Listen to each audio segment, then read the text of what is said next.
Today with us we have the Bergamo family who are presenting this little baby for baptism. Dear parents, I know this is your first baby. Yeah? The journey is about to start.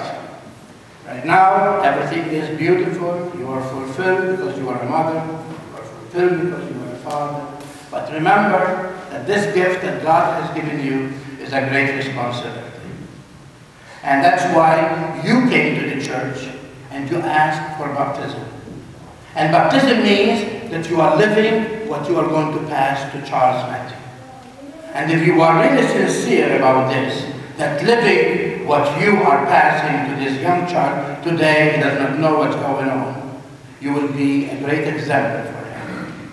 The church needs you because you, parents, are the domestic church. That home where Charles Matthew is going to be raised is the first, as we say, classes of catechism, where he is going to learn from you how to love God. He's going to learn from you how to love others. He is going to learn from you how to grow, to be an adult, mature enough to accept Jesus Christ and also receive his great gift of the Holy Spirit when he is going to confirm the vows of baptism when he is of age of confirmation. I ask you to really be serious about this. I ask you to be always a good example. I know that sometimes when things goes wrong, sometimes we say words, sometimes we do things that we think that, you know, oh, after all I was angry. Remember that Charles Matthew is a tape recorder. And they record. And they rewind, and they play it. And don't tell him where you learned that word, because he will tell you and say, from you there, when you hit your finger with the hammer. Because that's what they do. They are children who learn what they see and what they hear. You are going to be there for him because you are going to involve yourself. In about 3-4 years, you are already going to register him for kindergarten and also for preschool and kindergarten. You are going to select the school of education. I hope you select that as education. Are you going to? You better. Because we know that that is the foundation and the beginning of tomorrow. Yes, it's expensive, but if you want good education, you have to pay for it, whether you like it or not. We as a community help in the subsidy, U.S. parents pay tuition, and off we go. We form tomorrow leaders. The other thing is that you are going to see with whom this child is going to hang around. I still remember, I have a mother that I call her the worst police in town. You woman, I don't know what you have.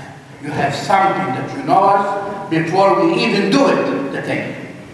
And that's exactly what my mother used to do. Her and my grandmother, they were something else. They will invite all the children we play with for lunch. And we didn't even have to eat ourselves more and more to bring other children. We were 8 children in the family.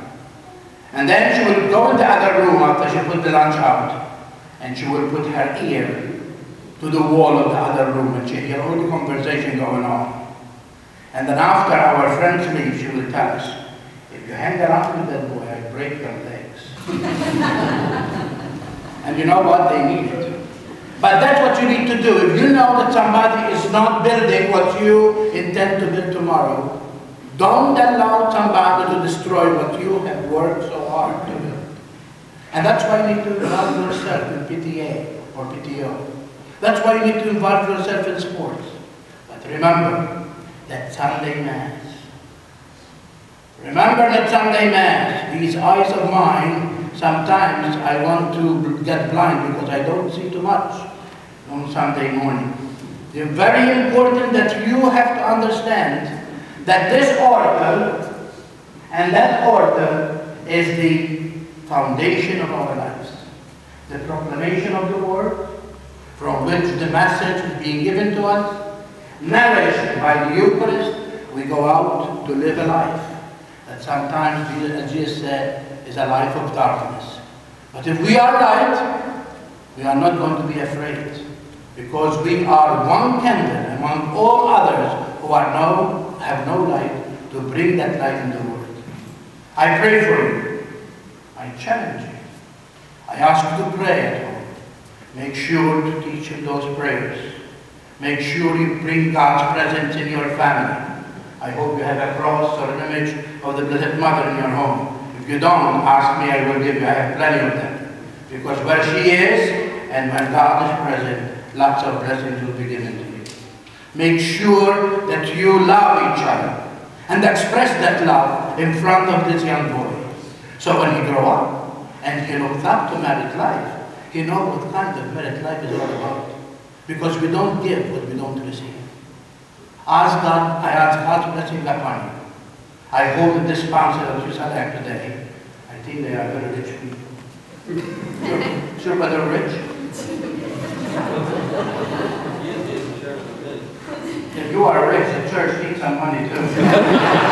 But remember, that you select them to be there with you, to help you. Not because after you die, they go to hell. Who in the world ever thought that young men like you is going to die? But they are there to be an example. They have to live their faith because Charles Matthew is going to look up to you. And if you are not living the faith, what kind of sponsors are you? And that's very important. I challenge you because the church needs you. You are the builders of tomorrow. You are the school of love. You are the heart of what we call it, the heart of the church. The family is the foundation of society and church. And so I ask you to help them. Be there for each other. And may the Lord, in his mercy, will bless you and protect you.